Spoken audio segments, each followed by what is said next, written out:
Hi guys, and welcome back to episode 3 of my little mini-series of me farming from 0 gold up to a token. Today I want to talk a bit more about my process of choosing what to farm and if I think a farm is worth it. But as always, let's go loot our mailbox and see how far we have come in this challenge. Alright guys, as we open our mailbox, as you can see, we've made just around 100k gold today from yesterday's farming. We still have some items left to sell and a lot of greens. The items we get along as we farm, we're just posting them in hopes of selling a few to make a little extra gold. As you can see in this mailbox cleanout, we've made a few sales totaling around 1000 gold or so. If you're doing this yourself, it might be worth more to just disenchant all the items you get if they don't have a significant value.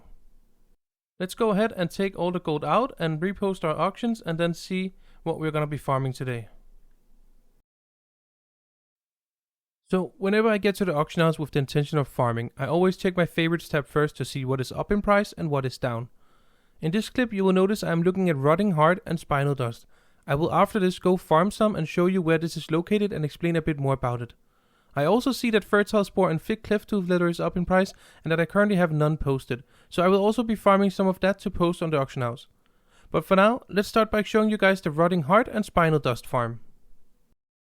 The farm is located in Ghostlands, in the Dead Scar, as you can see on the map on screen. You just want to be running up and down killing all the skeletons and zombies you see. Zombies will be dropping the rotting hearts and skeletons will be dropping the spinal dust. Horde players will need this to acquire Exalted with the Tranquillin.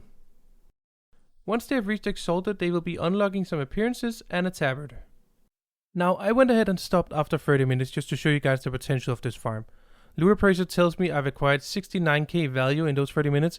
However, these items are so specific to those farming rep and tabards that they might sit a bit on the auction house before they sell.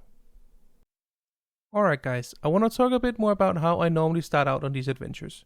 I always check the prices first, but if a quest item for a rep farm is at its normal price or close, I tend to farm those first.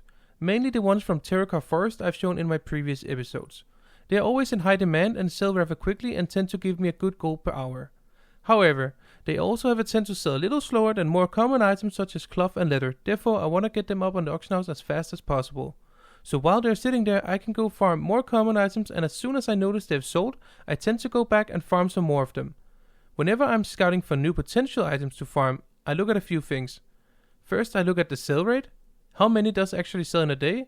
Next up I look up the item on Wowhead to see what it is used for and where I can farm it. The last thing that I then look at is mob density. How many mobs are within a certain area.